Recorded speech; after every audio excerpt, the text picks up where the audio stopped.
All right, we are live on Facebook now. Welcome, Facebook. Glad you are here with us. Mike Davis here, live from the Oasis. Glad you could make it with us. Let's pray and get into our study of God's Word today. Father, we thank you in Jesus' name. As we've already prayed in our fellowship, we thank you for your Spirit who leads us and guides us to all of your truth. So we look to you, Father God, to open our eyes and our ears. We look to you to lead us and guide us, to show us your way, to show us your paths. Thank you for your Spirit of truth who guides us into all truth. In Jesus' name, amen. All right, let me start my timer here. I'd like you to open your Bibles to Hebrews chapter 11. We are going to finish up today, at least that's the plan, our study on something that we've been talking about in Hebrews chapter 11.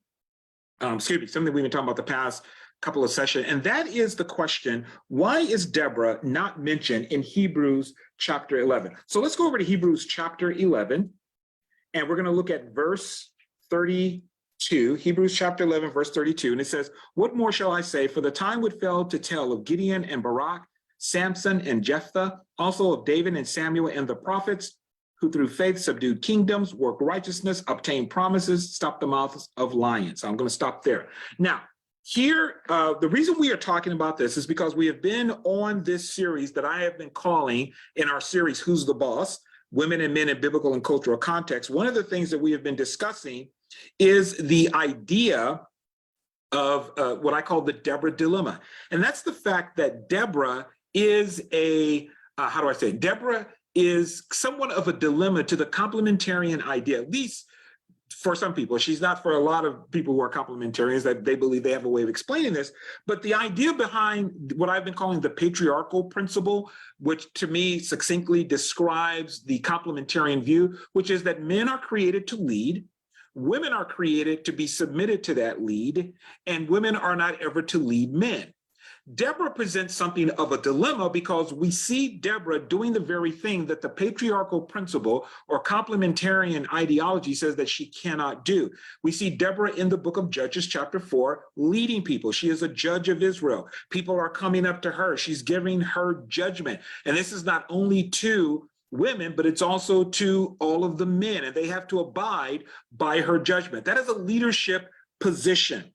Deborah is also a prophet. We see her prophesying and calling the people of Israel, the men of Israel, to battle. She calls Barak, who instructs him to get 10,000 men, and they go down to battle. And Deborah is there. She's given instruction as to when he is to go out to battle. She's operating in a leadership position. So Deborah presents something as a dilemma. But often what tends to happen, as I've said before, when it comes to Deborah, Deborah tends to, her leadership by those who hold to what I call a complementarian position, that they, and again, they hold to what I call the patriarchal principle, which is men are to lead, women are to submit to that lead and follow the lead of men or of their husbands. They are to be a help supporting the leadership of the husband, but they're never to lead husbands. They're never to lead other men. Deborah, as I've said, is a dilemma to that because we see her leading. And so what ends up happening is, for those who hold to a complementarian position, Deborah's leadership gets downplayed, it gets diluted, it gets sometimes even denied. This is why I say Deborah is a dilemma, okay? A lot of alliteration there with the D's. Now, we've been talking about this, and one of the things that we said, one of the arguments that I found of late that's also used to, in my opinion, downplay Deborah's leadership role. And by her leadership role, I mean that she was leading even other men, which again is contrary to the complementarian theology. One of the arguments that has been used, and this argument also is used against the egalitarian position, that women can also serve in a leadership role even over other men. And it's also used to support the complementarian position. The argument is that, well, when we look at Hebrews chapter 11 and verse 32, we see that it is Barak and not Deborah who is being mentioned. So it is Barak, not Deborah, mentioned in Hebrews chapter 11, verse 32. Therefore, the argument states, because it is Barak and not Deborah mentioned, this shows, or this proves, that God's true choice for leadership of Israel, his true choice, was Barak, not Deborah. So Barak is truly the leader, not Deborah. Deborah is seen, according to this argument, as I shared last week, I heard one pastor say, Deborah is seen as really fulfilling the complementarian role of support and encouragement for Barak. But Barak is the true leader. But Deborah is truly operating the way that women are supposed to operate according to complementarian teaching. She's a person of value. They will say that. She has some leadership qualities, but she really is a support to Barak, who is the true leader. Now that downplays Deborah's role as leader in the story, because it can't be, according to complementarian theology, the patriarchal principle, it can't be that Deborah was leading. So really, Barak was leading, Deborah was supporting him, Deborah was encouraging him, but he was God's true choice. And there are those who say that Hebrews chapter 11 proves this. The fact that Deborah and not Barak, in the passage we just read, Deborah is not mentioned, but Barak is mentioned. This is seen as support, and this is seen as a proof for the complementarian perspective and complementarian theology. This appears to support what I call the patriarchal principle. Another passage that is used that we looked at last week is 1 Samuel chapter 12 and verse 11. Go over to 1 Samuel chapter 12. We're going to look there, and we're going to look at chapter 12 and verse 11. Now, this is when Samuel the prophet, and also the last judge of Israel, he is giving his farewell speech. He says in verse 11, and the Lord sent Jerubbabel, Badin, Japhath, and Samuel, or Samson, as some translations say, and delivered you out of the hand of your enemies on every side, and you dwelt in safety. Now here, Samuel is mentioned Jerubbabel, who is Gideon, Badin, who is Barak, Jephthah, and Samuel or Samson. He doesn't mention Deborah. So again, there are those who say, see, Hebrews chapter 11, verse 32 doesn't mention Deborah, it mentions Barak. Samuel, the prophet and the last judge of Israel, he mentions Barak and he doesn't mention Deborah. So again, the idea is that this proves that or at least it points to and is a proof that Barak is truly the leader in the story in the book of Judges, not Deborah. Okay, and we looked at this last week. And we also said that it is very possible that Hebrews chapter 11, verse 32 is pulling from 1 Samuel chapter 12, verse 11, because it's very similar in its construction in terms of the people that are being named. It names the same people. Okay, so now, as I said last week, I believe that the mention in 1 Samuel 12 and Hebrews 11 of Barak has to do with upholding, affirming, and the preservation of honor. It doesn't have anything to do with who is the true leader, Deborah or Barak, but it has to do with upholding, affirming, and preserving honor. That it has to do with upholding and preserving the honor of those whose honor was threatened and called into question.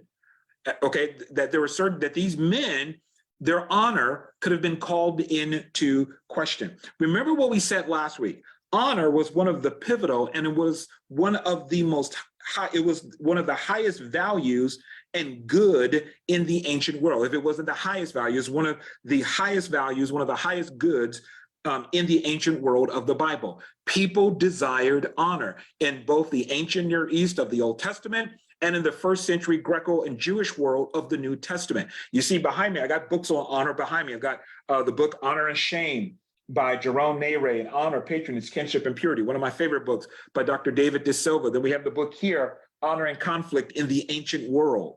And it deals with 1 Corinthians and honor in its Greco-Roman setting. So I've been studying honor since at least 2005, and it's a very important concept within the biblical world, both in the Old Testament and in the New Testament. To be a person of honor meant that you were a person who was seen and acknowledged by others as upholding the values and the priorities of the group to which you belong. To be a person of honor meant that you saw yourself as a person of honor, and that you claimed that you were a person of honor, but also that you were acknowledged publicly as a person of worth and value or honor by significant others in your group. So to be a person of honor, it wasn't enough that you just thought of yourself as a person of honor. You had to also publicly be acknowledged as a person of honor by others in your group that were considered significant, that you considered significant, that the people in your group considered to be significant. So if you only thought of yourself as a person of honor or honorable, but no one else thought you were a person of honor, if no one else thought you were honorable, guess what? In the eyes of the community, you were not honorable. Okay, so it was not just an individual personal thing, it was also a public thing. People had to publicly acknowledge your honor for you to be seen as a person of honor. And again, this was one of the things that was highly desired in the first century world. And so honor was the thing that people wanted most of. Guess what they wanted to avoid? They wanted to avoid being dishonored. They wanted to avoid being shamed, okay? So if honor was the thing that you most desired, being dishonored or shamed was the thing you most wanted to avoid, all right? Again, and honor was a public affair. Shame, being dishonored, was also a public affair. It was not a private one. It was a public affair. So again, you had to be acknowledged by other people. It wasn't enough for you just to think of yourself as being a person of honor. Other people in your group that are considered significant, that you considered significant, that your group considered significant, also had to acknowledge your worth and your value. Okay, so that was the concept of honor. And again, it was very important. We see this happening in 1 Samuel chapter 12, verse 1 through 5. And I won't read through it. We talked about it last week. But what we see in 1 Samuel chapter 12 is that Samuel basically makes what I would call a claim to honor. He lays out before the people, he asked them, have I ever taken anything from you? Have I taken an ox or a donkey? Have I cheated anyone? Have I oppressed anyone? Have I received a bribe and my eyes been blind and I perverted justice? He said, have I ever done any of those things in my duty as a judge? And the people, because he's before the people and he's talking to all the people, and the people said to him, you have not cheated us. This is verse 4. You have not cheated us or oppressed us, nor have you taken anything from any man's hand. So what are they doing? They are affirming his honor. He's making a claim to honor. He said, I've been an honorable judge. I've been an honorable prophet. Specifically, though, I've been an honorable judge. I've not cheated anyone. Have I? And they go, no, you have not. And then he said to them in verse 5, the Lord is witness against you, and his anointed is witness this day that you have not found anything in my hand. And they answered, he is witness. So they are publicly affirming his integrity. They are publicly affirming that he has been a person of justice, of righteousness. They are affirming publicly his honor. So in the eyes of all of the people, because this fits the criteria for honor, he is saying, I have been a person of honor because I've not cheated, I've not stolen, I've not perverted justice, I've not taken bribes. I am a person of honor. I've lived honorably before you. These are the values of the group. He has faithfully lived up to and embodied the values of his community, the people of Israel. And they affirm that publicly. So this means in the eyes of the people of Israel, Samuel is a person of honor. And I would say he was a person of high honor because he says to them, I have lived before you since my childhood. So he has lived a life of integrity and of honor before them his entire life. And they have affirmed this. So Samuel is affirmed and upheld to be a man of honor. Now, why did Samuel do this though? Why say this? Because this is basically his last speech before he retires, and he's the last judge of Israel. So why did he feel the need to do this? And I said I was going to share with you my reasons why I believe that why he's doing this, why Deborah is not mentioned, why Jael is not mentioned in the book of Hebrews or in 1 Samuel chapter 12. Now, let me say again, I said last week, we do not know 100% for sure why Deborah is not mentioned, why Jael is not mentioned, and why Barak is mentioned. And what I mean by that is the scripture does not tell us directly why Barak is mentioned and Deborah and Jael is not. However, I am offering to you some suggestions, what I believe are possible and very plausible reasons why Barak is mentioned, why Deborah is not, and why Jael is not mentioned. And that's what I want to share with you in our study today. Okay, so I'm going to share that with you in our study today, and I also want to share. And again, these are, let's put it like this: if I was a bet man, I would not put money on. Let me rephrase that. I wouldn't die over this. I wouldn't die on a hill about this and say this is the reason why, because again, it is plausible reasons, and you'll see that as we go through it. But again, we're not told 100% for certain this is why Deborah is not mentioned and Barak is mentioned, why Jael is not mentioned. But I believe these are possible and plausible reason based upon the culture of the day and what the text. I believe the text points to why Deborah is not mentioned, Jael is not mentioned, but Barak is. Okay, so why does Samuel feel the need to lay out his life resume, as it were? Why does he feel the need to affirm his honor and make sure that his honor is affirmed and upheld by the people? Here are some reasons I believe why. Number one, and last week I proposed two possible and impossible reasons for Samuel doing this. Number one is because of the potential of shame and honor that his sons could bring upon him because of their dishonorable behavior. If you go back to 1 Samuel chapter 8, verse 3, we know that Samuel's sons were appointed to be judges just like him. But what we are told in 1 Samuel chapter 8, verse 3, it says this: but his sons, Samuel's sons, did not walk in his ways. They turned aside after dishonest gain. They took bribes and they perverted justice. So his sons were acting as judges in dishonorable ways. Rather than faithfully fulfilling their duties, rather than living up to the values and the priorities of the community, they were doing the exact opposite. They were being perverted by bribe, perverted in their justice. They were oppressing other people. They were defrauding other people. And as I said last week, when you compare what was said about Samuel's son in chapter 8 and what Samuel says about himself in chapter 12, it's the exact opposite. It was, and by the way, it says in 1 Samuel chapter 12 that his sons were there, and it's almost as if Samuel was saying, yeah, my sons did this, but I've never done this. He's contrasting the behavior. 1 Samuel chapter 8 tells us that his sons defrauded. His sons took bribes. They perverted justice. But 1 Samuel chapter 12, Samuel says, I've done none of these things. So while his sons were acting dishonorably, Samuel was not. But why say that about himself? Because the way your family acts, your family in the ancient world, remember, honor is the most important thing. Your family is to protect your honor. Your sons and your daughters, as well as your wife, they're to protect the honor of the family. By acting in dishonorable ways, this could cause Samuel to be shamed. This could cause Samuel to be seen as dishonorable in the eyes of all of the people because of his son's behavior. So in other words, his son's behaviors could reflect back on him and he be seen as dishonorable. This is one of the reasons I believe, and I believe it's plausible, why Samuel is laying out his life, because his sons have been dishonorable.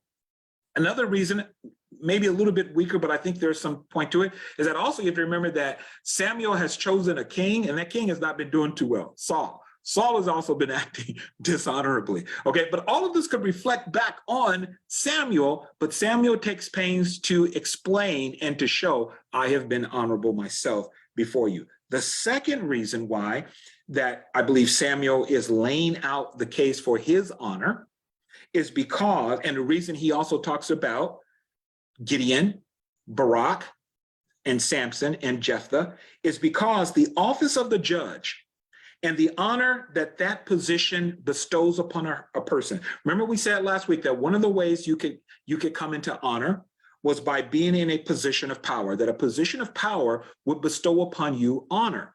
Being a judge would be a position of power. It would be a position of honor. But what we see in 1 Samuel, especially in chapter 8, and we're going to read in chapter 12 also, the office of the judge and the honor that it bestows, it is being brought into question and potentially was subject to having shame rather than honor attached to this position. Let me say it again. What we see in 1 Samuel, especially chapter 8, is that the office of the judge, which inherently has with it honor, that office is being brought into question, and potentially it was being subject to shame. Remember, shame is the thing you want to avoid, rather than having honor attached to it.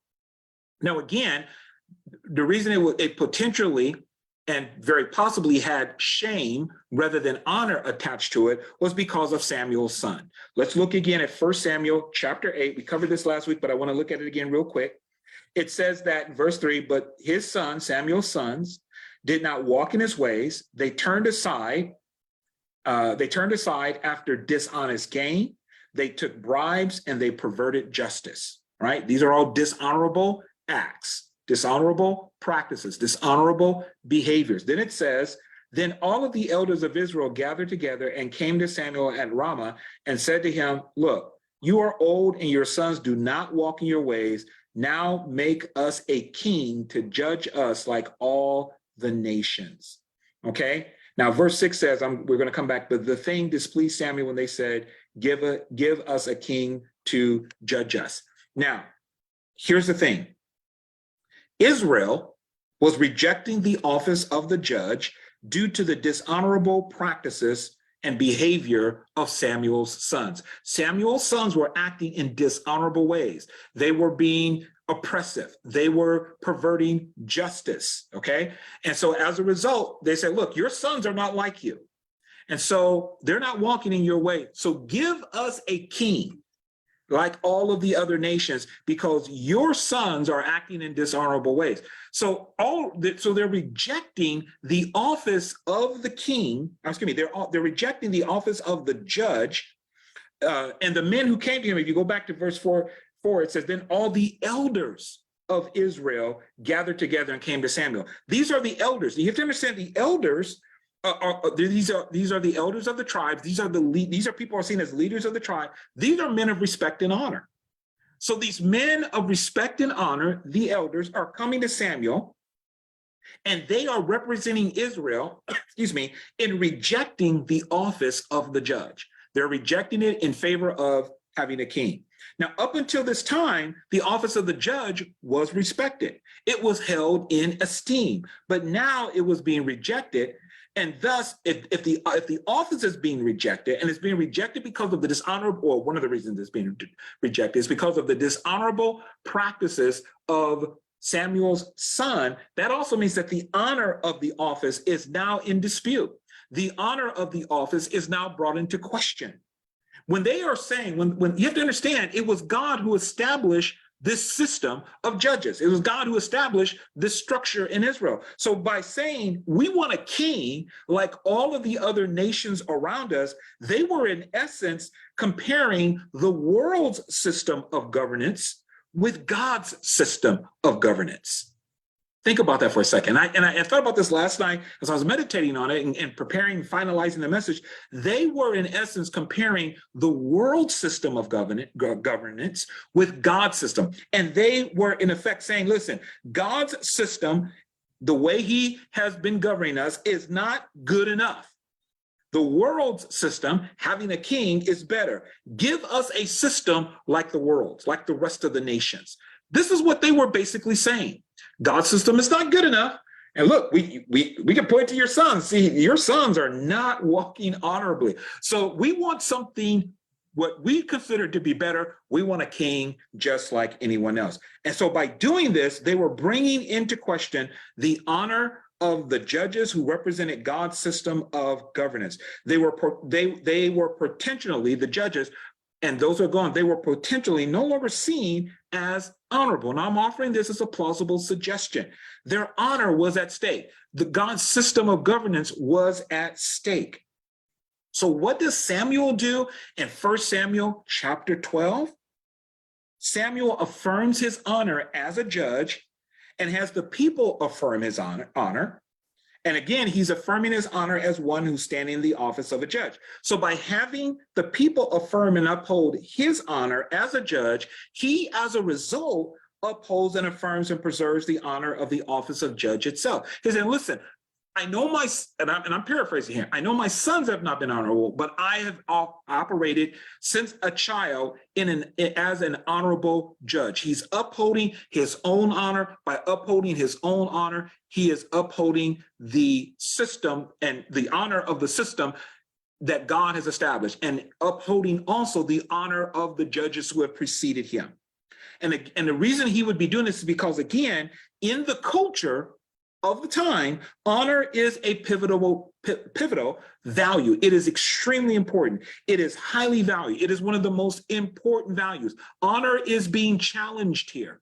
And in the ancient world, when your honor is challenged, you have to respond in order to regain and maintain your honor.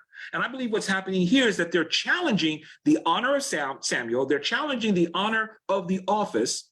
And Samuel is responding, challenging their challenge. He's offering a response back. He's upholding and affirming his own honor and the honor of those, as we're going to see in just a moment, of those who have come before him. That because by rejecting the system of governance that God had established, they're saying that God's system is not that good, which would say something about the judges. And Samuel saying, no, that's not the case. I've been an honorable judge. I have discharged my duties faithfully.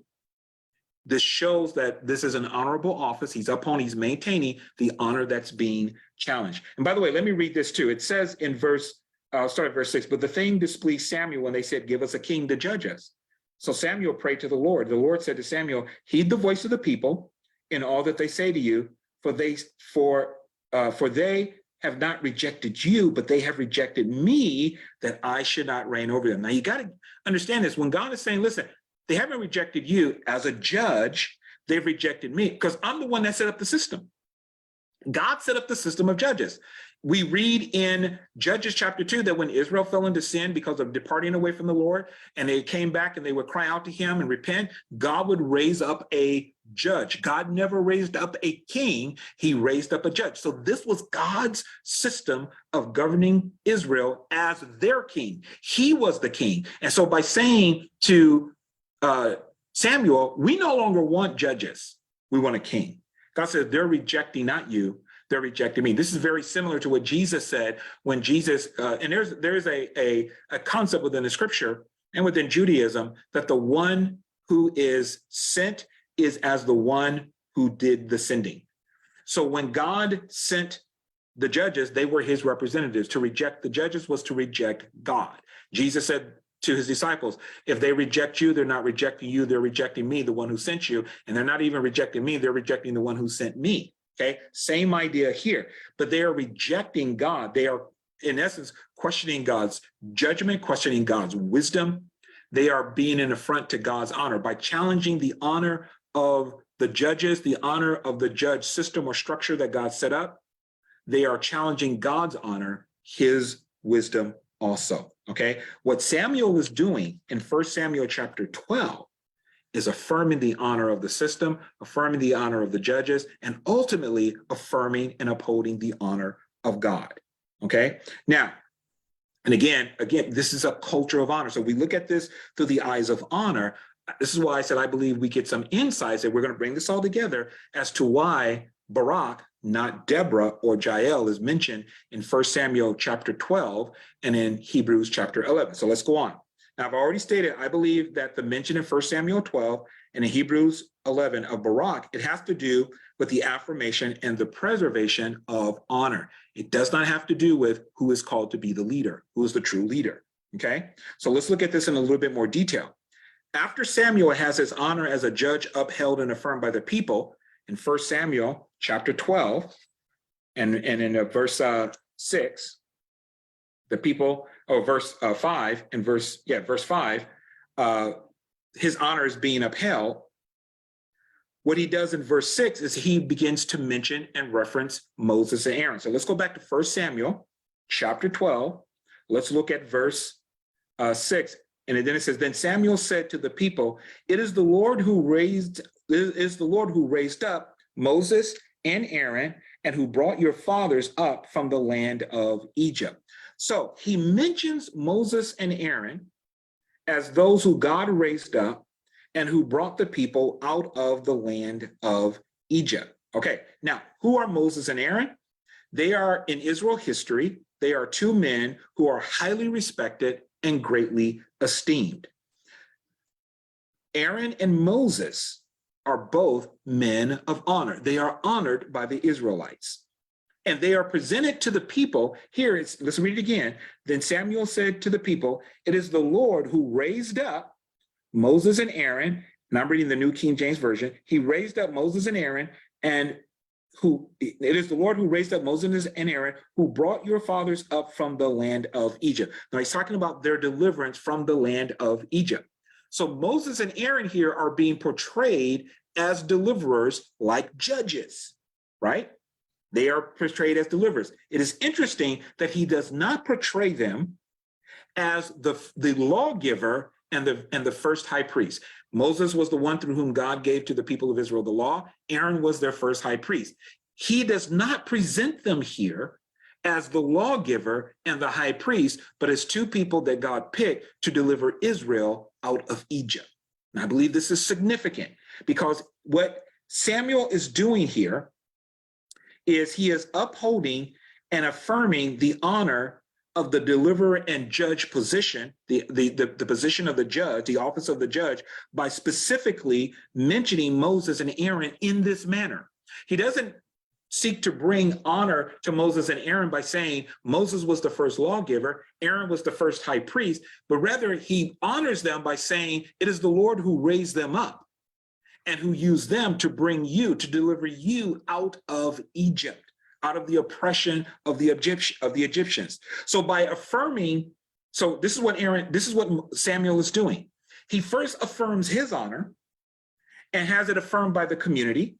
And then by talking about Moses and Aaron, Samuel, and by talking about them, he is holding them up also as men of honor, judges of honor. What he is doing is he's framing the conversation with honor. He's setting a frame of honor or a context of honor where this conversation is concerned. So he's repeating the history, but it has to do with the honor of the people that he is speaking about. Moses is a man of honor. Aaron is a man of honor. He speaks to them not as lawgiver, not as high priest, but as judges who delivered Israel out of bondage. So he's setting the context. What am I talking about? If I was Aaron, what am I talking about here? We're talking about the office and how the office has been filled by honorable men. And the office gives honor and these men give honor to the office. Okay? It's like it circles back upon itself. These are honorable men who held position of judges. And by holding the position of judge, that office itself, because position and power gives honor, by holding this position, these are people of honor. But by the way they conducted themselves, they were also people of honor. And this causes the position to be seen as one that is honorable. And remember, the people have rejected this office. They've rejected this position of the judge. So he's establishing that this was honorable. This position has always been honorable. And those in it have been honorable. Okay? Does that make sense? You with me so far?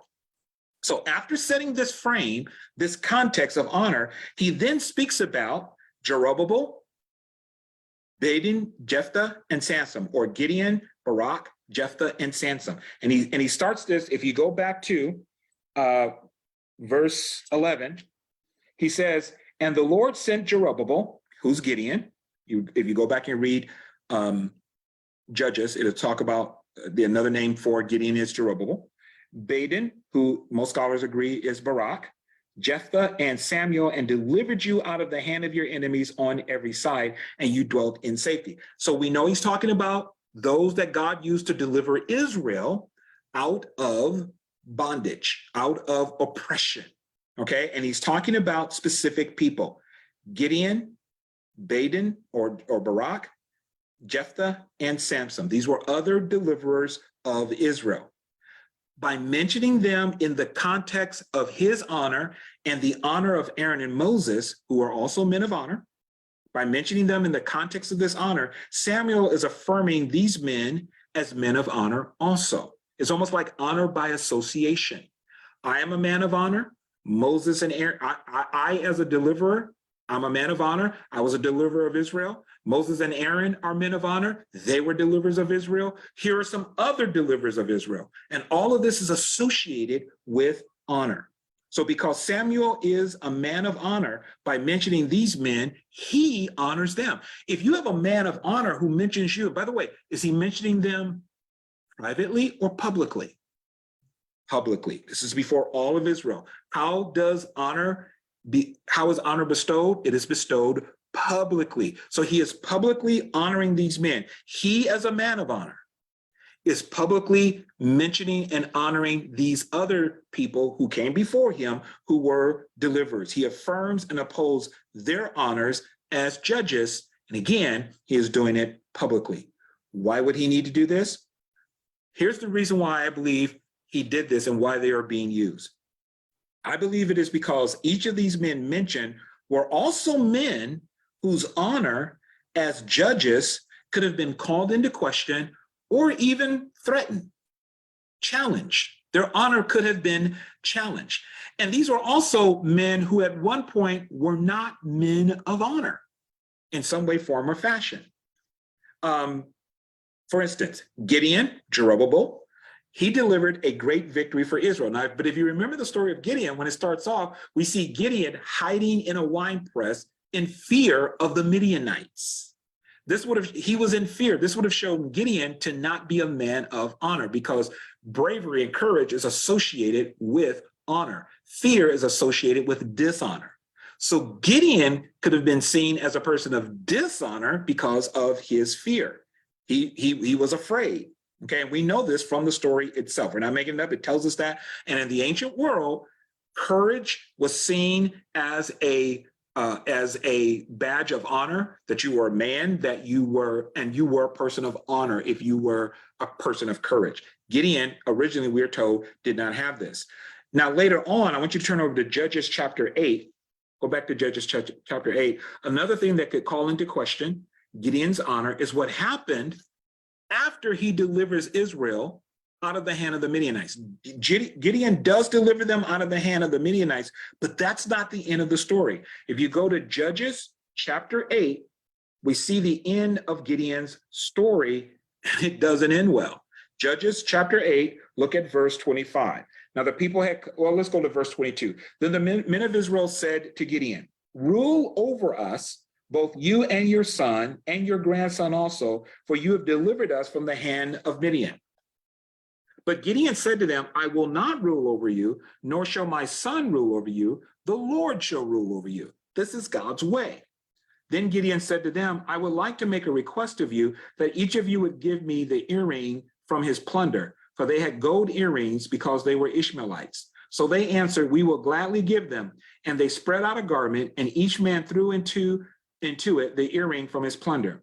Now the weight of the gold earrings that he requested was 1,700 shekels of gold, beside the crescents, ornaments, pendants, and purple robes, which were on the kings of Midian, and besides the chains that were around their camels' necks. Now let me stop there for a second. Gideon said, "I don't want to be king. I shall not be king." I was reading one of the commentaries that I have, actually the Zondervan Illustrated Bible Background Commentary on this. They said that even though Gideon said that he didn't want to be king, and asking for the earrings and getting all that clothing, this is what kings would do. So even though he said, "I don't want to be king," the commentary says he was acting like a king. Okay, this is already not going well. Then it goes on to say in verse 27, then Gideon made it, he took all the earrings and stuff and all the clothing, he made it into an ephod and set it up in his city.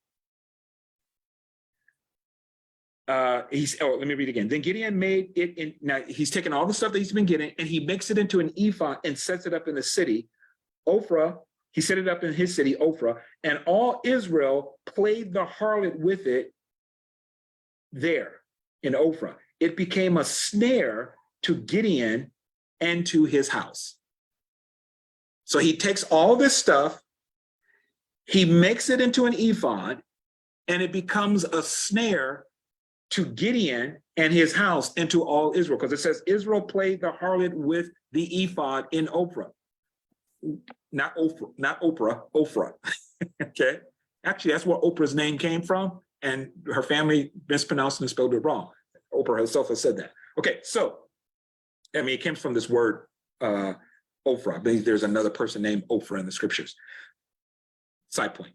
Okay, so Gideon makes an ephod out of all of this valuable gold and purple and all of this luxurious clothing. He makes an ephod of it, and it says it becomes a snare. Does that sound familiar? Usually when that set of Israelites, what is it talking about? Idol worship. Gideon made an idol out of this. Let me go to Deuteronomy chapter 7. Hold your place in Deuteronomy in Judges chapter 8. Go to Deuteronomy chapter 7. Because when I was reading this, I went, wait a minute, this sounds familiar. Okay, Deuteronomy chapter 7. Let's look at verse 16. Deuteronomy 7, verse 16. God says to Israel, also you shall destroy all the people whom the Lord your God delivers over to you. Your eye shall not pity them, your eye shall have no pity on them, nor shall you serve their gods, for that will be a snare to you. Was Gideon's ephod, and notice it says go back to Judges chapter 8, that Israel played the harlot with the ephod. Usually when it says they are being a harlot, it means they are being unfaithful to God and they are going to worship other gods. Is this what the ephod was? Let me read to you from Zondervan, Illustrated Bible Background Commentary. And this is what it says about Gideon's ephod. Okay, let's see. It says here, the nature of this object, the ephod, is not clear. Elsewhere in the Old Testament, ephod denotes the priest's special breastpiece. Exodus 28, verses 15 through 30. In Judges 17:5 and in Judges 18:14 through 20, the same word refers to the priestly vestments of Micah. And this is what kind of confused me at first, because I thought, well, wait a minute, these were priestly garments.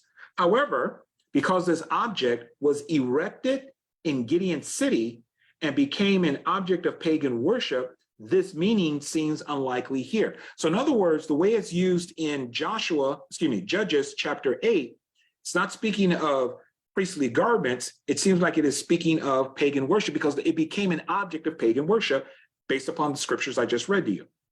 The solution to this problem may be suggested by the Akkadian cognate epatu, which in several old Assyrian texts apparently refers to the costly garments that were worn by high officials and or were draped over the images of gods.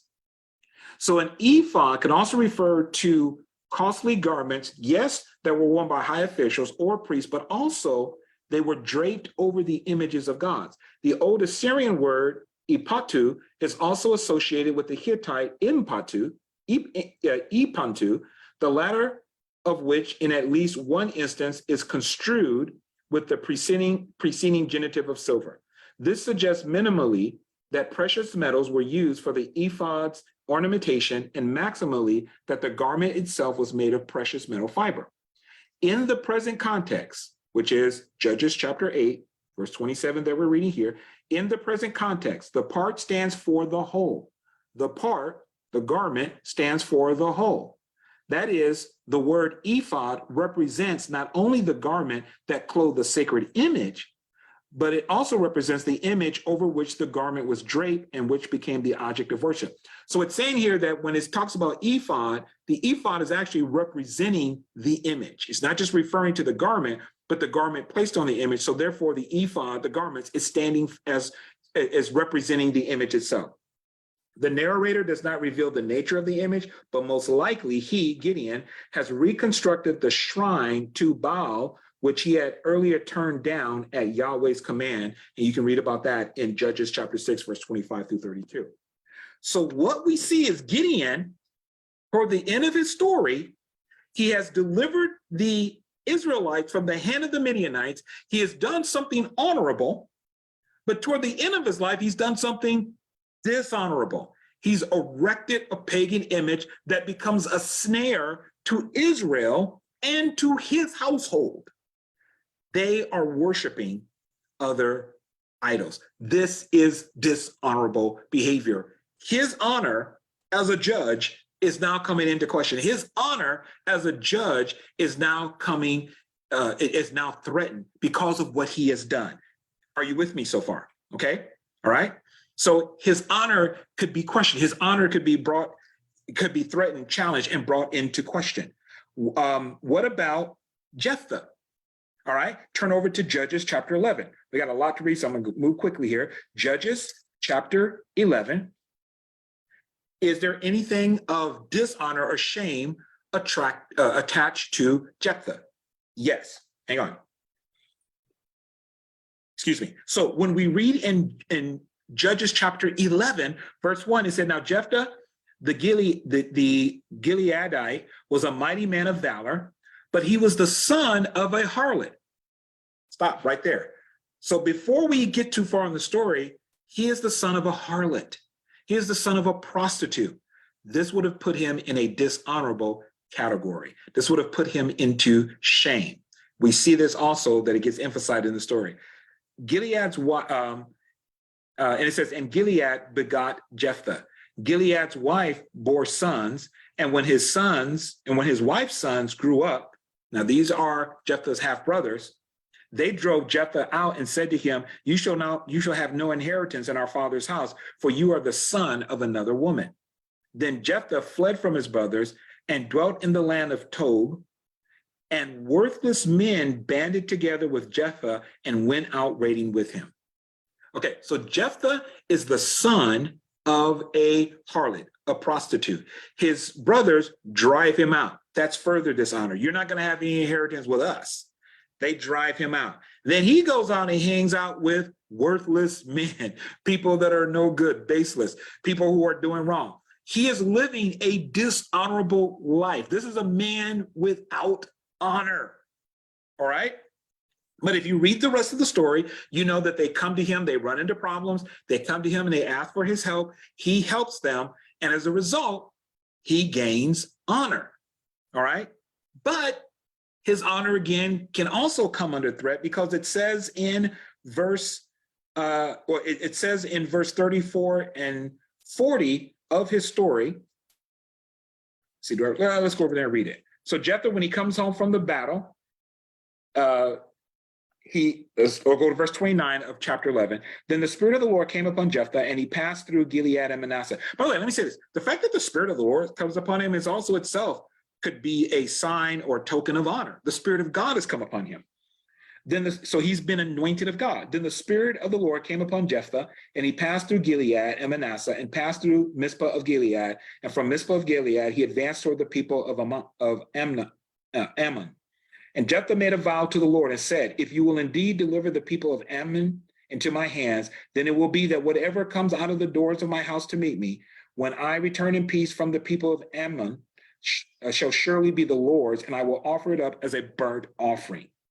If you know the story, you know that verse 34, when Jephthah came to his house, and the Lord did deliver the people into his hand. So when Jephthah came to his house at Mizpah, there was his daughter coming out to meet him with timbrels and dancing, and she was his only child. Beside her, he had neither son nor daughter. And it came to pass when he saw her that he tore his clothes and said, alas, my daughter, you have brought me very low. You are among those who trouble me, for I've given my word to the Lord, and I cannot go back on it. So she said to him, my father, if you have given your word to the Lord, do to me according to what has gone out of your mouth, because the Lord has avenged you of your enemies, the people of Ammon. I have to say, his daughter is a woman of honor, from my perspective. All right. Then she said to her father, let this thing be done for me. Let me alone for 2 months, that I may go and wander on the mountains and bewail my virginity, my friends and I. So he said, go, and he sent her away for 2 months, and she went with her friends and bewailed her virginity on the mountains. And it was so at the end of 2 months that she returned to her father, and he carried out his vow with her, which he had vowed. She knew no man. And it became a custom in Israel that the daughters of Israel went 4 days each year to lament the daughter of Jephthah, the Gileadite. Now, there are those who have argued that maybe he didn't actually kill her and offer her as a sacrifice, that maybe it was just that she was kept a virgin to the end of her life. There are those that say, nope, she was sacrificed. We're not told exactly what happens here, but whatever it was enough that it caused weeping, and it became a custom in Israel that the daughters of Israel went 4 days each year to lament the daughter of Jephthah, because she died a virgin. She never knew a man. She never had children, which would have been something that would have been expected of her, that she would have wanted, because this is why she asked. She asked to go to bewail her virginity. So she would never have children. She would never bear children. Here's the thing also. This was Jephthah's only child, which meant his name was going to die with her. His name would not be carried on. It was going to die with her. Let me see. I think there was something in here that I wanted to read about that. Let me see. go back to Zondervan's Illustrated Bible Background Commentary again. Let me see if I can find it. I think there was something I didn't put it in my notes, but let's see if it's here. Give me a moment. It's first, okay. It says, verse 34, when it says she was his only child, it says, this emphatic statement heightens the crisis the appearance of Jephthah's daughters creates for him. For he realizes that if he does with her as he vowed, he not only sacrifices his daughter, but also himself. In the ancient world, people were thought to live on through their children. Accordingly, the worst fate one could experience was to have one's seed cut off and name destroyed from one's father's household. Okay. Let's see. Okay. So again, the point here is that this could have been a moment of shame for him. Also, his name is destroyed. There is no one who's going to carry on his name. Again, his honor, because of what he once was, and then what happens with his daughter, his honor can now be called into question. His honor is challenged. Even though he did something great for Israel that brought him honor, before that, he had no honor. He got honor. Now it's being questioned. All right? Samson, we won't look it up. Most of you probably know the story of Samson. Samson did a lot of stuff that brought him dishonor. He was a Nazirite. He was supposed to be, completely committed to the Lord, not cut his hair. For a period of time, he didn't cut his hair, but Samson was going with foreign women, contrary to what Israel was told. Finally, he gets his hair cut. He tells his secret. He loses his strength. And what happens? He is blinded by the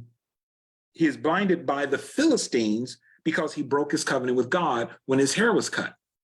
Now, to be blinded by your enemies in the ancient world was a means of shaming and humiliating them. He was blinded by them. So by being blinded, this was an act of humiliation and shame. So while Samson also brought some relief from the oppression of the enemies, his honor, he's blinded. We see him in the scriptures, he's blinded. All of these things speak to and challenge his honor. Okay.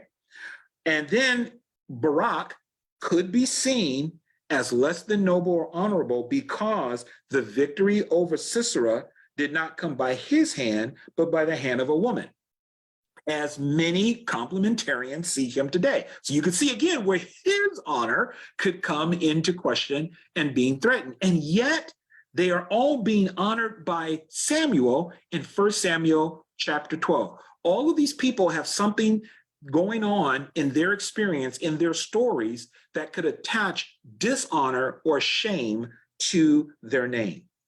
Now, even though there was the potential of dishonor attached to them, these men are still seen and will be seen as honorable because they were used by God and they did the will of God. And I'm going to elaborate upon that more in just a moment. They could still be seen as honorable. Again, by mentioning and highlighting their names in the same context of Moses and Aaron, Samuel, who's also a man of honor, talking about these people, he affirms, and he upholds the honor of these people. He upholds the honor of Gideon. He upholds and preserves and maintains the honor of Barak, of Jephthah, and of Samson. And so what is he doing? He also upholds the honor of the judge, because all of these people did things that could cause the judge's office to be seen as dishonorable. Gideon creating an idol, Jephthah sacrificing his daughter, Samson doing a whole bunch of stuff, but being blinded and humiliated by his foes. And Barak could have been seen by some, as they do today, well, hey, it was a woman that killed Sisera. Now, we went through this whole thing as why this doesn't mean Barak was a coward, his honor was taken away. But he could have been seen by those in his own day, like he is by people today, as being not honorable, but being shamed, okay? Samuel upholds their honor by mentioning them within a context, in a conversation of honor of other men, himself, Moses, and Aaron, all right? Now, by establishing his honor, Samuel, by establishing his honor, by mentioning the honorable men, Moses and Aaron, and by mentioning men who could be seen as dishonorable, but who were still held as honorable by Samuel, he is upholding and affirming the honor of the office of judge, which the people have rejected. And so by extension, he is upholding God's honor, who established the office in the first place. So by upholding his honor, by talking about Aaron and Moses, who were judges who delivered Israel, he's upholding their honor. By speaking of Barak and Gideon and Jephthah and Samson, he's upholding their honor. He is maintaining the honor of the office, even though the people are rejecting it. And so Samuel was, and the other thing is that Samuel, when he's saying all of this in 1 Samuel chapter 12, he was approved and honored by God. And he was approved and honored by God. And this was shown that God approved of him, and that God also approved the honor, the office of the judge. So in 1 Samuel chapter 12, something takes place, let me say it again, where it shows that Samuel was approved and thus honored by God.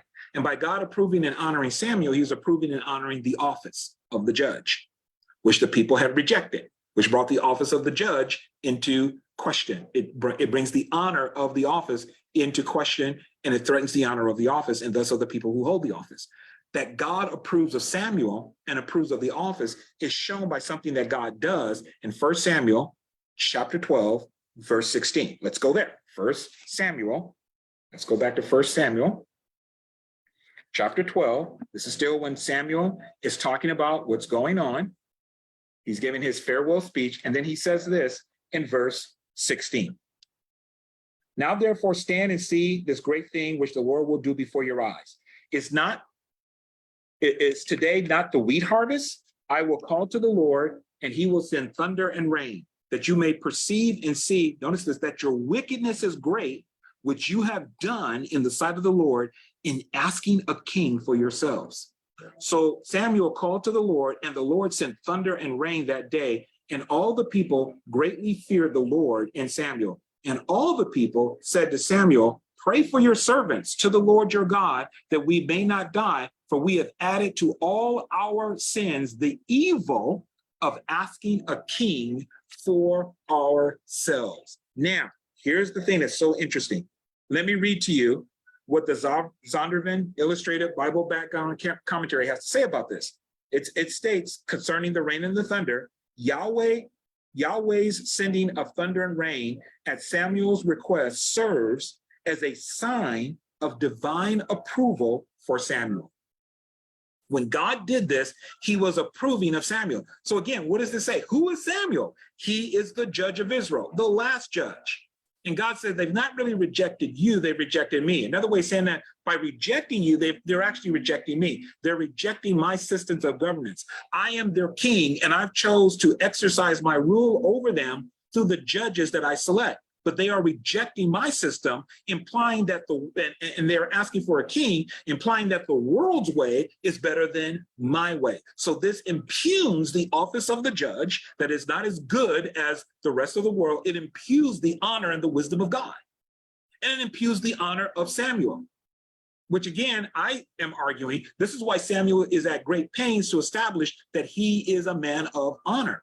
And so God approves and proves, he proves and thus approves of Samuel, and therefore establishing Samuel's honor himself by Samuel calling for rain and thunder. It thunders and it rains, and the people recognize we have messed up.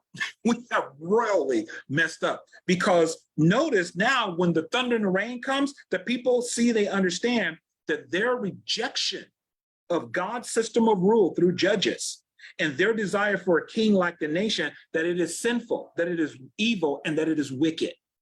That what they asked for was not something better. What they asked for was sinful, evil, and wicked. All right?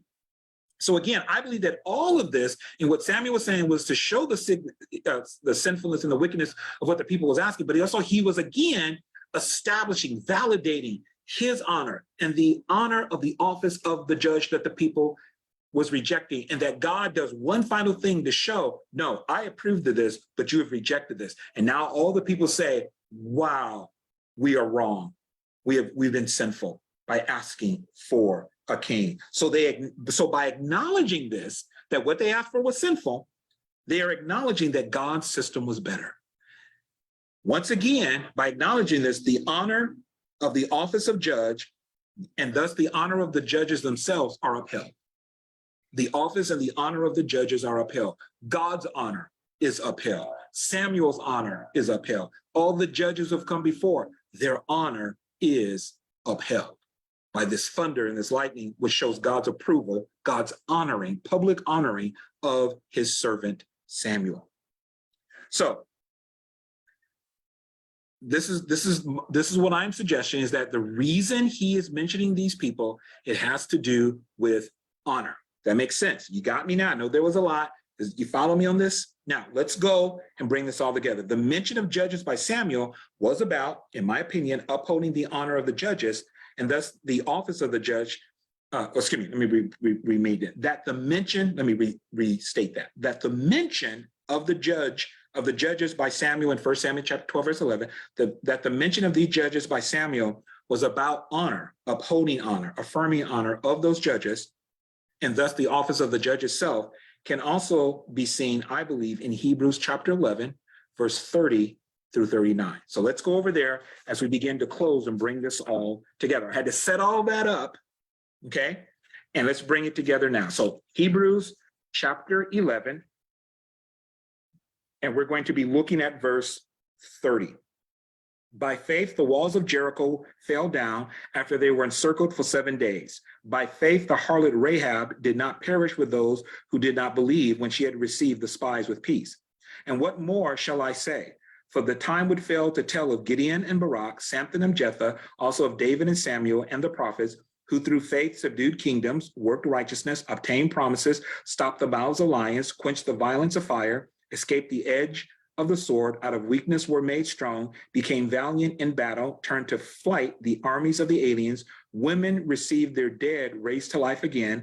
Others were tortured, not accepting deliverance, that they might attain a better resurrection. Still others had a trial of mockings and scourgings, yes, and of chains and imprisonments. They were stoned, they were sawn in two, they were tempted, they were slain with the sword, they wandered about in sheepskins and goatskins, being destitute, afflicted, and tormented, of whom the world was not worthy. They wandered in desert and mountains, in dens and caves of the earth. Verse 39, and all these, having obtained a good testimony through faith, did not receive the promise, God having provided something better for us, that they should not be made perfect apart from us. Verse 39, and all these having obtained a good testimony through faith. Okay, let's break this down real quick. Hebrews chapter 11 is known as an examples list. If you've been following me for a while, you've heard me, especially those of you that are a part of the Oasis, you've heard me talk about examples lists. What is an examples list? An examples list in antiquity, in ancient times, especially in the first century, it was used to encourage people to embody a particular virtue by citing examples of people living out that virtue who are respected by the audience. So if I wanted you to live out the virtue of love and you're my audience, I would talk about people that we all respected, all we looked up to, and I would talk about, and I would mention how these people walked in love. The purpose of this was to inspire you and encourage you to live and embody that virtue itself. What's the virtue that's being talked about in Hebrews chapter 11? Faith, or faithfulness to God. And so that's the virtue that's highlighted.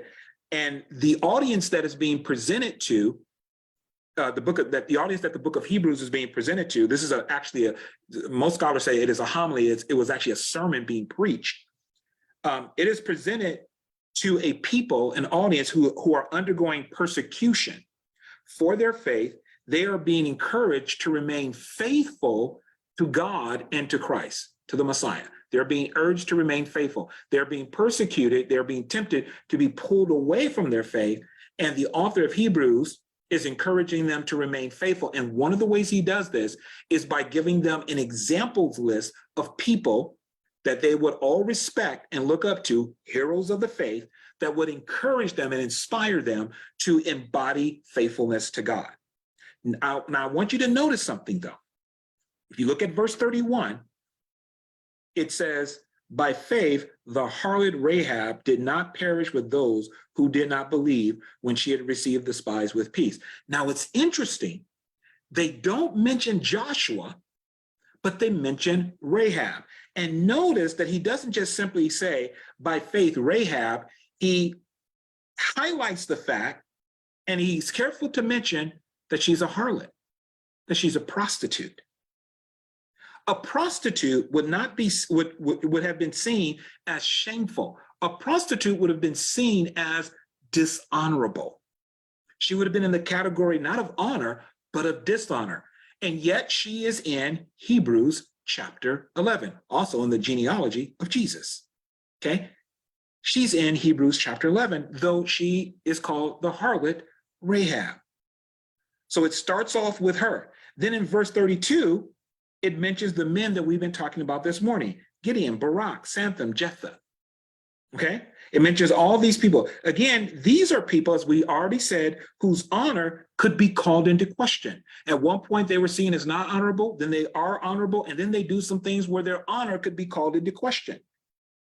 These are people who could have dishonor, like Rahab, attached to their name. David is also mentioned. Is David a man of honor or dishonor? Well, in the scriptures, and we look upon him as a man of honor, but David, you have to remember some things about David. Number one, David was seen as the least of his brothers. When Samuel came and said, "Call to me your sons," Jesse, his father, didn't even call him. He was the least of his brothers. He was the youngest of his brothers. He was not seen as an honorable person. He wasn't even called to be in the lineup. But also we see that David, while he did achieve some great things that brought him to honor, he later did some things that could have put him, that would put him in the category of dishonor. What do I mean by that? David took another man's wife, Uriah. David slept with, took advantage of Bathsheba. He tried to cover up his sin. When he couldn't do that, he had Uriah murdered. This is all dishonorable, shameful behavior that David did. And he did this as king. Turn over to 2 Samuel. Hold your place in Hebrews chapter 11. We're going to come back. Go over to 2 Samuel because I want to show you something. Because David was put into the category of shame by God. 2 Samuel. Now, I would say he wasn't put there permanently, but he did bring shame upon himself by his actions. 2 Samuel chapter 12, look at verse 11. After Nathan the prophet has confronted David, it says in verse 11, actually, let's start at verse 10. Actually, let's go back up to verse 9. It says, "Why have you despised the commandment of the Lord to do evil in his sight? You have killed Uriah the Hittite with the sword. You have taken his wife." By the way, let me back up for a second. Uriah acted more honorably than David. One of the things you see in this story is a contrast of Uriah's honorable behavior and David's dishonorable, shameful behavior. Because when David tries to cover his sin, he brings Uriah home from the battle and says, "Go, sleep with your wife." And Uriah says, "I can't do this while my brethren are on the battlefield." So he doesn't go and sleep with his wife. He goes and sleeps in the doorway. He is more honorable to David. And the author of 2 Samuel takes great pains to show us this Hittite is more honorable than our king. What we have here is a comparison, which is known as a syncresis. David's honor, or lack thereof, is being compared to Uriah the Hittite, not even an Israelite, but he is serving Israel. And it's comparing the two, and you see that Uriah's honor is greater than David's. David is acting in a shameful manner. And so what happens? He said, "You have killed Uriah the Hittite with the sword. You have taken his wife to be your wife. You have killed him with the sword of the people of Ammon. Now, therefore, the sword shall never depart from your house, because you have despised me, and you have taken the wife of Uriah the Hittite to be your wife. Thus says the Lord, behold," and notice this, "I will raise up adversity against you from your own house, and I will take your wives before your eyes and give them to your neighbor. And he shall lie with your wives in the sight of this sun. For you did it secretly, but I will do this thing before all Israel, before the sun." Remember, we said that honor and shame are not private affairs, they are public. David secretly slept with Bathsheba and tried to hide it.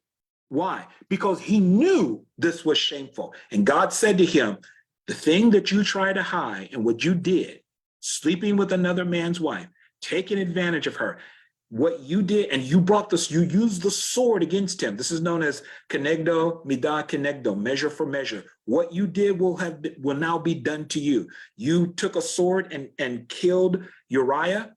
The sword will never depart from your house. I will cause adversity to arise out of your own house. And then God says to him, and what you did secretly, I'm going to do openly to all of Israel. My judgment upon you will be seen by all of Israel. What God was saying to David is, your shame will be exposed to all. This will no longer be hidden. Your shame will be exposed to all. David got moved into the category of shame. This is why I said the honor of all of these people was brought into question, was threatened because of things that they did. Okay, which is how you bring shame, was one of the ways you bring shame upon you. Now, here's the thing. So let's keep going here. In verse 35 through 38, we see another group of people mentioned. Look at verse 35. Go back to Hebrews chapter 11. Okay, so are you with me? That all of the people mentioned, Gideon, Barak, Samson, Jephthah, and David, and Rahab, these are all people who could have dishonor and shame attached to their name. All of them. Okay? Then we have mentioned in verse 35b, it says, it starts off by saying, women received their dead raised to life again, but then it goes, others were tortured, not accepting deliverance, that they might attain a better resurrection. Still others had a trial of mockings and scourgings, yes, and of chains and of imprisonments. They were stoned, they were sawn in two, they were tempted, they were slain with the sword. They wandered about in sheepskins, goatskins, being destitute, afflicted, and tormented, of whom the world was not worthy. They wandered in deserts and mountains, in dens and caves of the earth. In other words, what happened to these people here is that they were all shamed and humiliated by the outside world. You can see now that you're constantly seeing shame and dishonor being attached, or I'm going to say at least potentially attached or possibly attached, at least in the eyes of the world, to all the Rahab, Gideon, Barak, Samson, Jephthah, Samuel. Then those who were tortured, those who had a trial of mockings and scourging, put in chains, in prison, being stoned, being sawn in two, they are being acted upon, they are being persecuted and tortured. These would have been seen as people by the world of shame and dishonor. They were being dishonored. Their bodies, one of the ways you could dishonor someone was by what you did to their bodies, mutilating the bodies, slapping the bodies, scourging the bodies. This was seen as ways of shaming people in the ancient world. All of these people are people who were following God, and by the world, they were shamed. Or by the world to look at them and say, hey, look at what you've done. Shame is attached to your name, to your deeds, to your story. But how does it end? It ends by saying, verse 39, and all these, having obtained a good testimony through faith, did not receive the promise. It says all of these who? One, all of the people in Hebrews chapter 11, but especially all of the people from verse 31 all the way down, people who could have been seen as people of shame. These all obtained, all of them, a good testimony. What does this mean? Well, what does it mean that they obtain a good testimony through faith? As I taught in a previous study, the word here for good testimony, according to David De Silva in his book, Despising Shame, Honor, Discourse, and Community Maintenance in the Epistle of the Hebrews, that's this book here.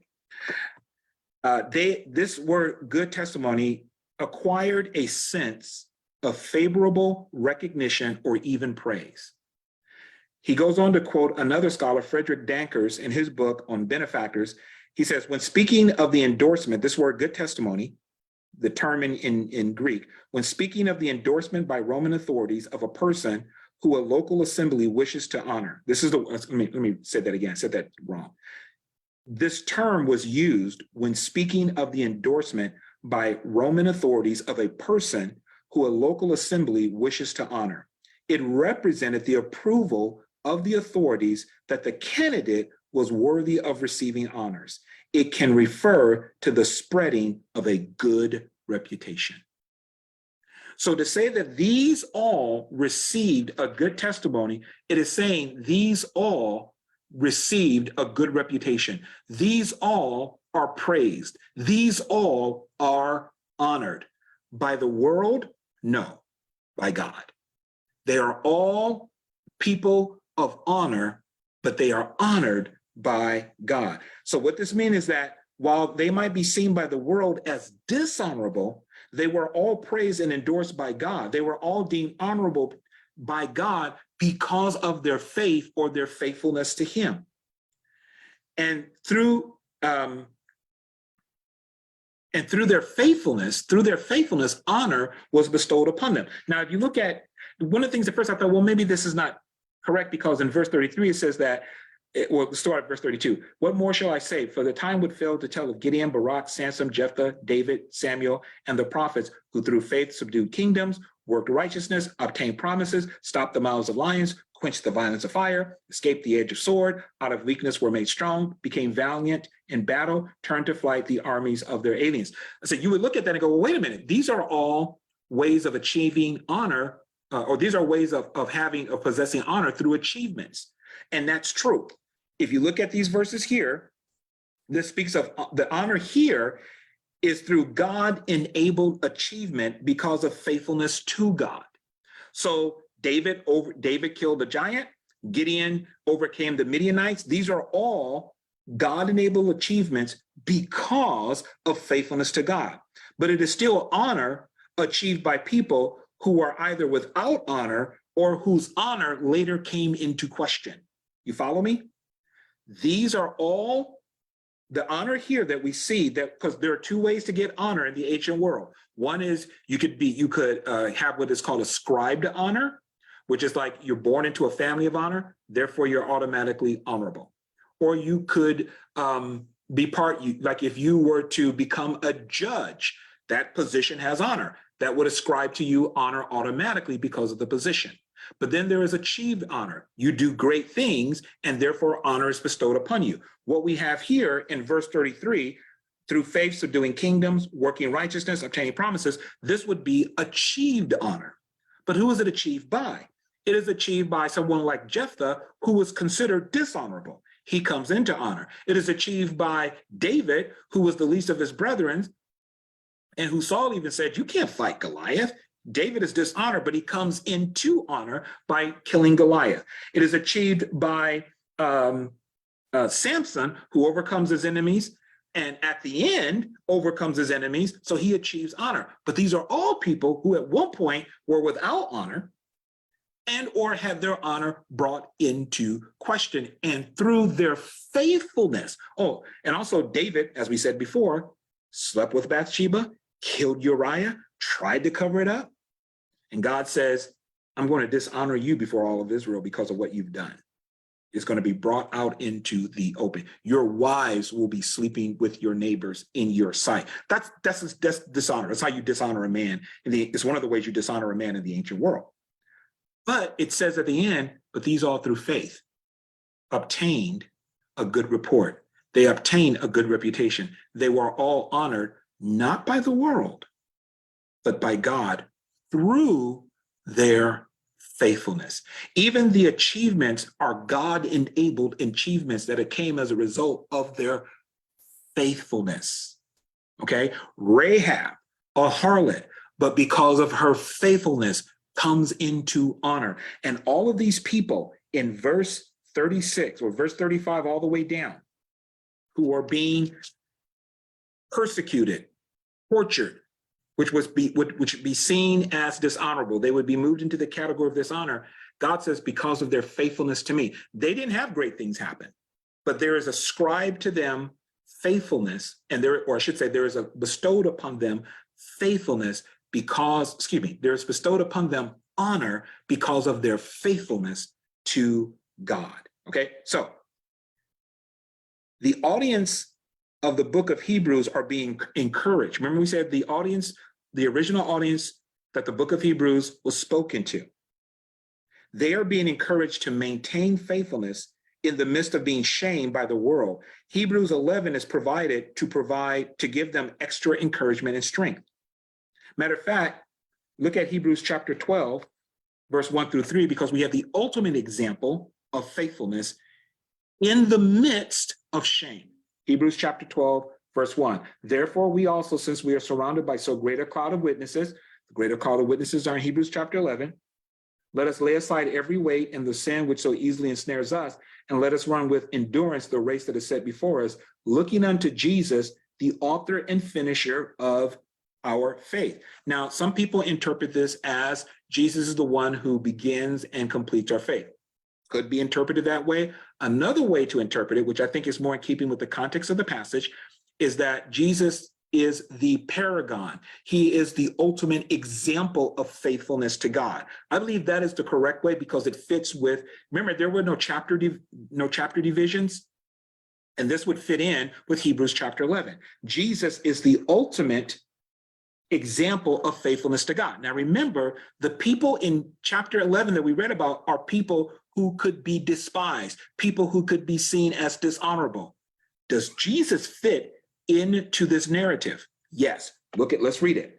Looking unto Jesus, the author and finisher, the paragon, the primary example of faith, who for the joy that was set before him endured the cross, despising the shame, and has sat down at the right hand of God. This is all honor and shame language. Jesus despised the cross. The cross was the most shameful way to die in the first century world. It was designed to shame the person who was put upon the cross, as well as to intimidate all other people. Jesus despised the shame.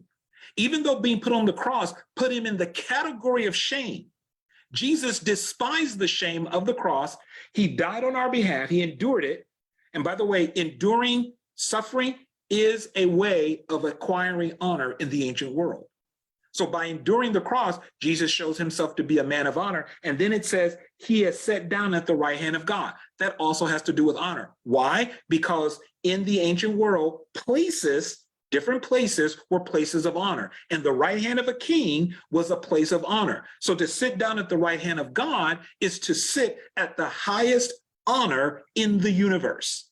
So Jesus, even though because of the cross would be put into the category of shame, because of his faithfulness, there is bestowed upon him the highest honor. He is sitting at the right hand of the Father. Keep in mind, all of this is written to a people who are being persecuted and who are being shamed. They are being encouraged to not allow the shame to motivate them to go to move away from Christ and go back to their old way of living so they don't have to deal with shame anymore. They are being told, no, your faithfulness even though you are being shamed by others, your faithfulness puts you into the category of honor, just like Moses, just like Rahab, just like Jephthah, just like Gideon, just like Barak, who also could have been people of shame because of what happened before, what happened after in their lives, just like others who have suffered for their faithfulness, and that puts them into the category of shame by the world's standard. Yet because of their faithfulness, they are put by God into the category of honor. They are honored by God himself, the ultimate being of the universe, the king of the universe. He is honoring them. Okay? So again, Hebrews chapter 11, verse 31 through 38, and Hebrews chapter 12, which speaks of Jesus 1 through 3, it's about people who in the eyes of the world cannot be seen as honorable, or they are shamed, which is something you want to avoid at all costs, but they had honor bestowed, upheld, and affirmed by God himself because of their faithfulness to God.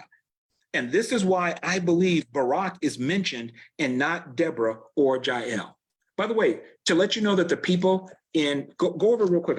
For some reason, I skipped this. Go over to Hebrews chapter 10. Oh yeah, there it is. Hebrews chapter 10, I skipped this. Look at verse 32, Hebrews 10:32.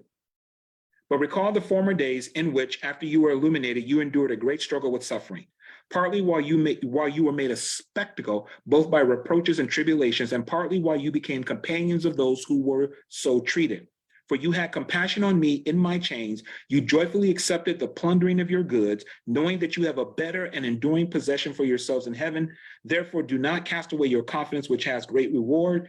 The writer of the book of Hebrews is telling them, he says, recall the former days in which you were illuminated after you endured a great struggle with suffering, partly while you were made a spectacle, both by reproaches and tribulations. They were being talked about, they were being a reproach, their name was being cast out as evil. And he said, also you became companions of those who were also dishonorably treated.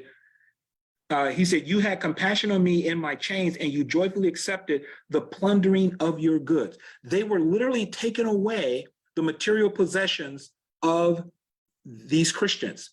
That was another way to shame them, to take what belonged to them and to take it away, to plunder it.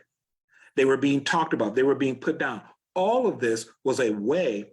Matter of fact, David De Silva does a great job of talking about that. This was a way, he talks about it here in this book and his book, Honor, Patronage, Kinship, and Purity. This is a way of social control. You shame people to get them to do what you want. What they wanted these people to do was to walk away from their faith in God, their faith in Christ. And one of the ways they were trying to do it was by shame, by dishonoring them.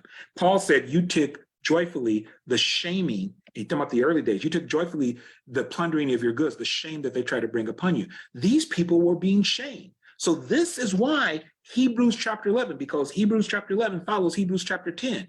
This is why they are being encouraged with all of these stories of people who were faithful to God and stories of people who could have been dishonored or put in the category of dishonor or seen as dishonorable, but in the eyes of God, because of their faithfulness, they are, and this includes Jesus, they are seen as honorable.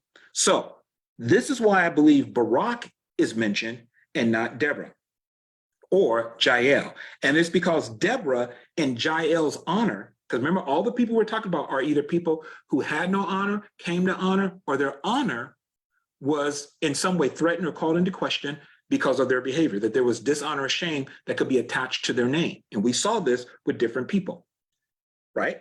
We saw this with Barak, we saw this with Gideon, we saw this with Samson, we saw this with David. We saw this possibly even with Samuel because of his sons.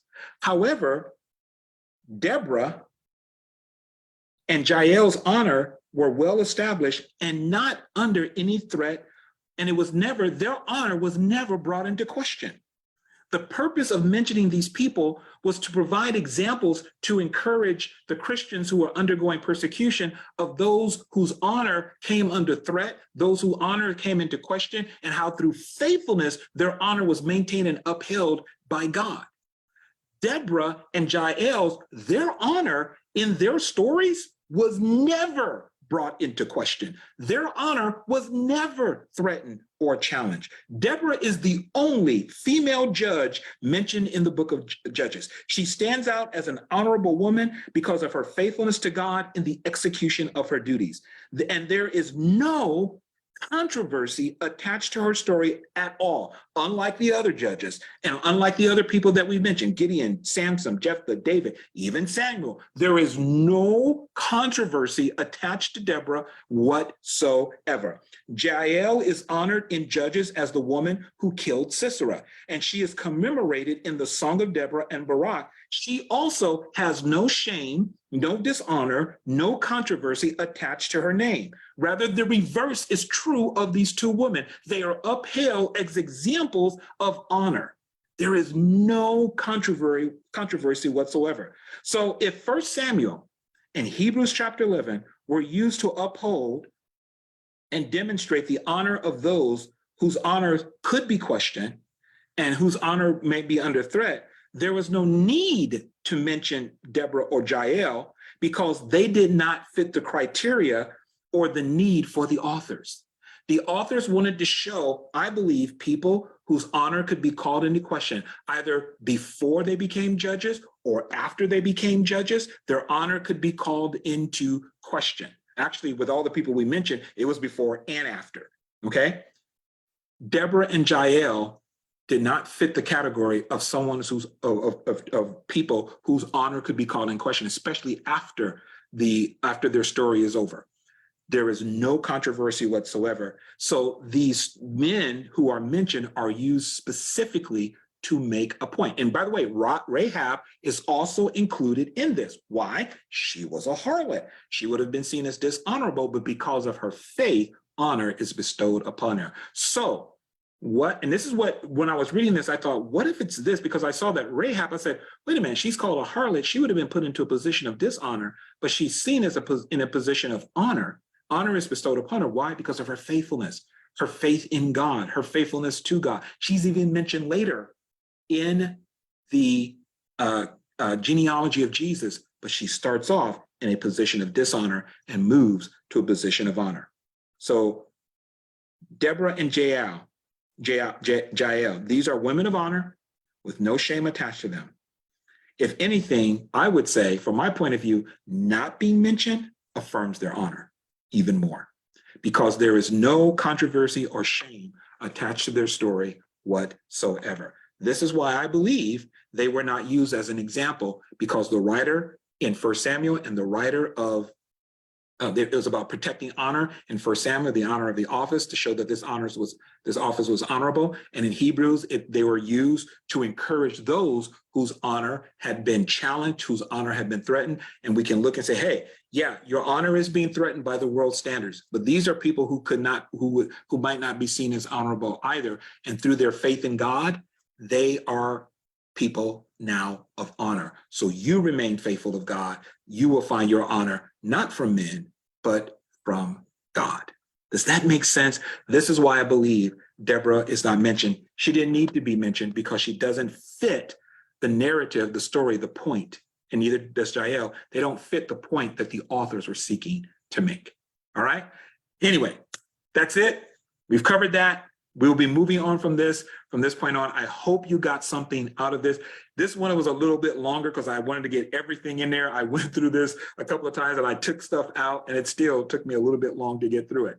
But I hope you enjoyed this. I hope that this is something that is instructive for you. Go back through the message again. If you like it, and you think this will be helpful to someone else, please share this message to other people. We'll be uploading this to our YouTube channel, should be there within the next 2 hours, KIC TV. You can direct your friends and family there. If you have not become a subscriber of KIC TV, please do so, because that helps the algorithm, I am told, and helps us to spread our message. All right.